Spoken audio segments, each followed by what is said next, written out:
Hello प्यारे बच्चों, कैसे हैं आप सभी। चलिए इस वीडियो में हम समझेंगे क्लास फोर्थ की वर्कशीट नंबर 103 जो कि 2 नवंबर 2021 की वर्कशीट है और आज का सब्जेक्ट है बच्चों मैथ्स यानी कि गणित। यहाँ आप अपना नाम लिखेंगे और यहाँ आप अपने टीचर का नाम लिखेंगे। चलिए इस वर्कशीट को हम स्टार्ट करते हैं। पहला प्रश्न है चित्र पहेली, जिसमें हमें 2 चित्र दे रखे हैं और इन दोनों चित्रों की हमें तुलना करनी है और कम से कम 4 गलतियों को ढूंढना है। तो देखिए बच्चों, पहले चित्र में यहाँ पे 2 बादल बनाए हुए हैं, जबकि इसमें सिर्फ एक ही बादल है, तो ये पहली गलती हो गई।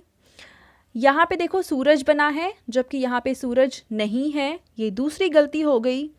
यहाँ पे 2 मोजे हैं, जबकि यहाँ पे सिर्फ एक है, ये तीसरी गलती हो गई।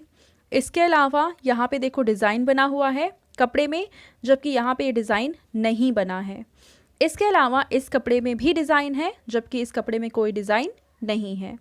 तो ये सारी गलतियाँ आप अपनी कॉपी में लिख देंगे। ठीक है बच्चों, चलो अगला देखते हैं। पैमाने यानी स्केल का प्रयोग करते हुए नीचे दी गई चीज़ों की लंबाई व चौड़ाई मापकर सही उत्तर पर निशान लगाइए। तो आपको क्या करना है, यहाँ पे कुछ चीज़ें दे रखी हैं, उनको स्केल से नापना है और वो उनकी लेंथ कितनी आई है वहाँ पे आपको निशान लगाना है। जैसे पहला है कि आपकी गणित की पुस्तक की लंबाई लगभग कितनी है। तो आप क्या करेंगे, स्केल लेंगे और गणित की किताब की लंबाई को नापेंगे। तो इन चारों ऑप्शन में से अगर कोई ऑप्शन आता है तो आप वो लगा देंगे, और इनमें से कोई भी आंसर नहीं आ रहा है तो आप लगा देंगे आंसर ई। अब बच्चों मेरे पास किताब है नहीं गणित की, इसलिए मैं नाप नहीं सकती हूँ, तो आप लोग खुद इस किताब की लंबाई को नापेंगे और देखेंगे कि इनमें से कौन सा सही आंसर है। ठीक है।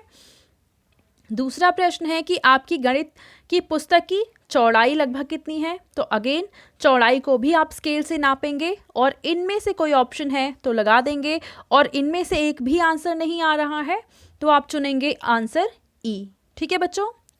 तीसरा है कि नई पेंसिल की लंबाई लगभग कितनी होगी।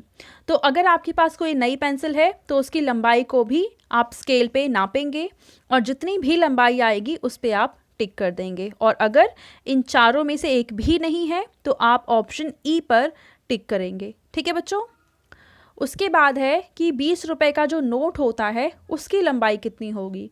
तो आप 20 रुपए का नोट लेंगे, उसको पूरा खोलेंगे और स्केल से उसको नाप लेंगे। इनमें से कोई है तो आप उस पर टिक करेंगे, और इनमें से एक भी आंसर नहीं मैच करता है तो फिर आप ऑप्शन ई चुनेंगे। ठीक है। और पांचवा प्रश्न है कि 50 रुपए के नोट की जो चौड़ाई है वो लगभग कितनी होती है। ठीक है। जैसे मान लो नोट ऐसा होता है तो आपको ये वाली जो चौड़ाई है वो निकालना है।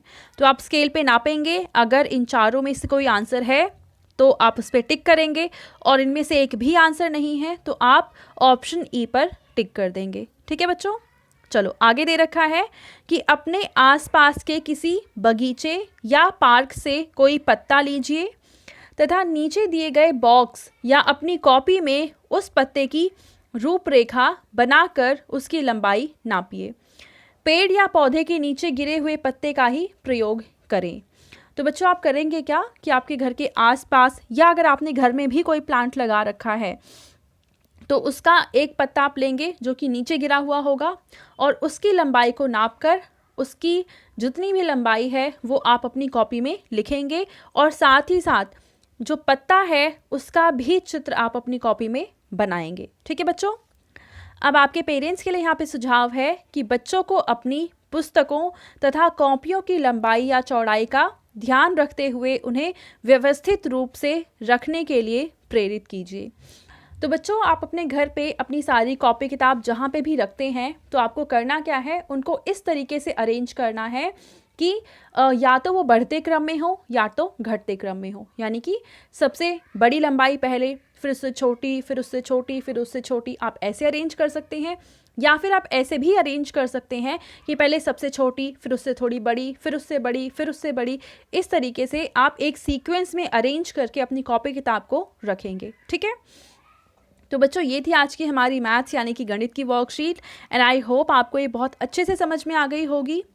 और बच्चों, अगर आपको ये वीडियो पसंद आई है तो उसको ज़रूर लाइक करें, अपने फ्रेंड्स के साथ भी शेयर करें और इस चैनल को सब्सक्राइब कर लें। Thank you.